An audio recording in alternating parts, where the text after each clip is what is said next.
Question is, and I didn't understand this back at that time. Of course, if you're a musician, you're doing well. It's fun as hell.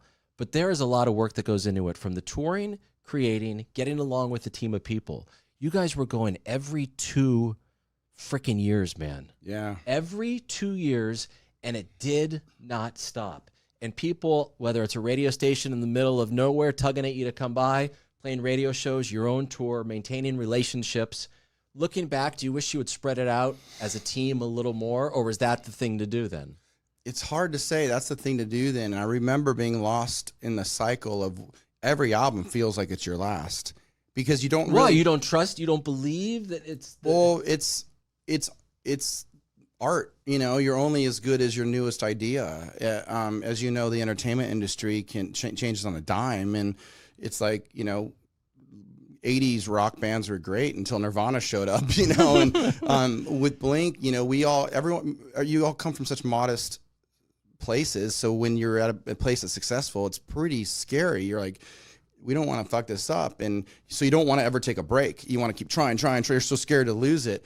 And it does beat you down. You know, I remember when I first quit the band, it was, you know, we had our record out, and like my daughter was 2 years old, but I was gone for all 2 years of that.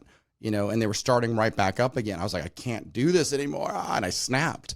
My family wasn't able to keep up with that, you know, and I think a lot of people are like that.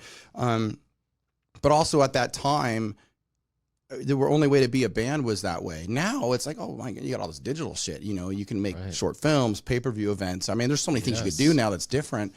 But back then, it's like people can't get your songs on Spotify or something. So you have to go play the radio show, and if you don't, someone else will, you know, and so you're constantly battling, like taking a break for your sanity. So it's hard for you as a person, a creator who comes from a certain background, to say no, because you believe if you said no, someone will stop asking. Yeah, absolutely. Yeah. Wow, And that's man. how, I think that's kind of how we all work in the entertainment industry, unfortunately. Right. You know, but I've also learned that, you know, if you create art and you do it really well, and you do it with the right intention, and you stick with it, it will come to you. It will find its place, and it will work. It might not be what you thought, or it might not be giant really quickly, but it will work. And I just think we're all so consumed, and I understand why. We're all consumed with being really big. We're all consumed with like being a huge success.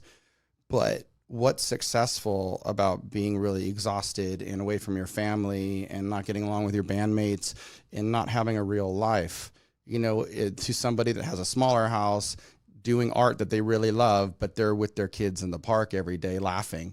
Go, which one's successful? You know? Right. So I think it's really one of those things where we have to kind of keep doing these checks on our heart, like what's best for us as a human being.